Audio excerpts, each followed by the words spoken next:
Hello S3, welcome to our next literacy lesson focused on speeches, and today we are looking at speech writing, and this is lesson 2 out of 3 lessons. I'm going to take you back to thinking again about what makes a great speech. And if you remember, the things I came up with, but I'm sure you have a much better list, would be that your message has to be really, really clear.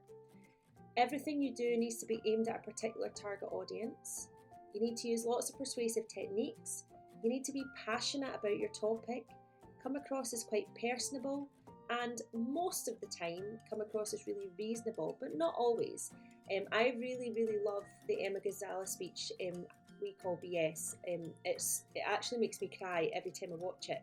And she's not willing to be reasonable towards the government. She's willing to call them out.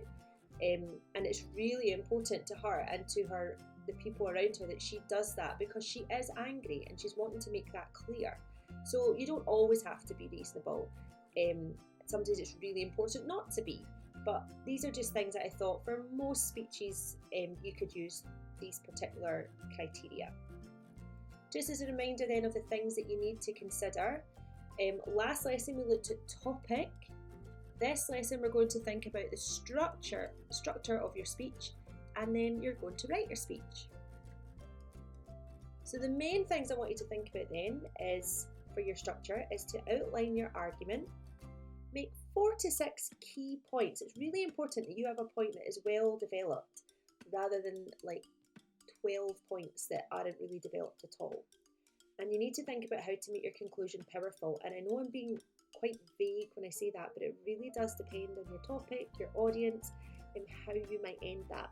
I think the best thing for you to do is to go back over the 4 speeches we looked at, or go onto the Speakola website and look at even more speeches. Look at how each speech is concluded and just get inspired. I don't want to be prescriptive without knowing what you're going to be writing about, okay? But you might get extra help depending on your topic from your teacher. I'm going to give you a wee task just now though to help you thinking about how to structure your speech. So I want you to go back to the Oprah Winfrey speech. And what I want you to do is note down the key point from each paragraph, and I want you to plot it on a flow diagram.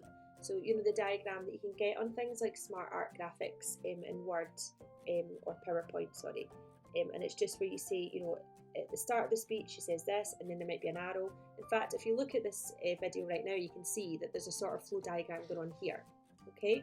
So plot it on a flow diagram, and then look at the diagram and think about how you might use a similar diagram for your own speech. You might remember in S1 storyboarding for writing a story, or storyboarding for creating a video, and it's quite similar. You're now storyboarding your speech. So do it for Oprah Winfrey first. It should take about 15 minutes. So pause the video and spend 15 minutes plotting her speech on a flow diagram, and then start thinking about your own speech.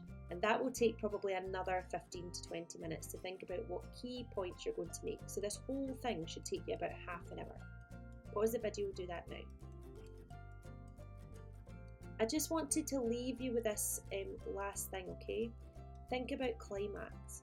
So think about how you build your points in importance, but also in passion. Think about the Emma Gonzalez speech, how it came to a really strong climax towards the end, where she was really passionate and angry and powerful about what she had to say. And it resonates with people that watch that speech. It's difficult to forget about it.